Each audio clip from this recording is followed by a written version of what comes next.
Hi, I'm Kirsten, the Fashion Director of Order, and I'm here today with Matthew and Ben from Cottweiler from London. Could you please tell me how important is digital marketing in your business today? We actually started the brand by kind of posting imagery of pieces that we were making online, and over the years it kind of built up this kind of image database and also all of the pieces that we were creating. So it's been really important for us in terms of the brand's DNA and creating this kind of image over a long period of time. You know, people start to kind of see the imagery and it starts to soak in, and I think it's been quite vital to Cottweiler in terms of its actual identity and where we are now.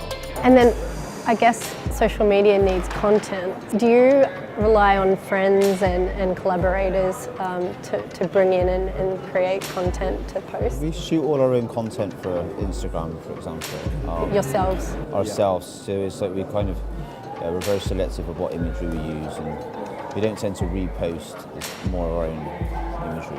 So you obviously have a fantastic eye. What were your backgrounds? I started my career working for Kim Jones as an intern and working on the Umbro collection. I then went on to work for several other sports brands as a consultant and as a designer.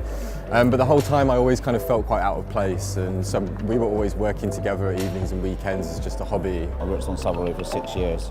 Amazing. And then went on and worked for a big sportswear company for 2 years.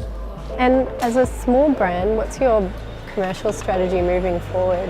We're very conscious to not have too much overexposure. You know, we always wanted to do this long term, and that kind of longevity as a brand is really important to us. I think it adds value to a brand as well to not have overexposure. So we've been very conscious, and we've always held back.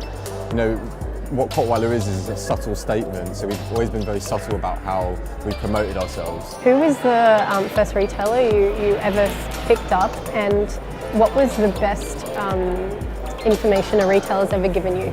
So Primitive London were the first retailer, very, very small, kind of quite art-based, so they would sell only designers from London and Tokyo, and also do kind of small installations and exhibits. They were our first small retailer, and following that we went on to work with Machine A in London as well, and they were the first kind of 2 stores that we were with. And has anyone given you really constructive feedback that has propelled you forward? We've always had a really strong network. We're like a family, the people that we've worked with, and they're still with us now, the people that we worked with from the very beginning. And to have that kind of support and advice has never changed, and it brings us down to earth.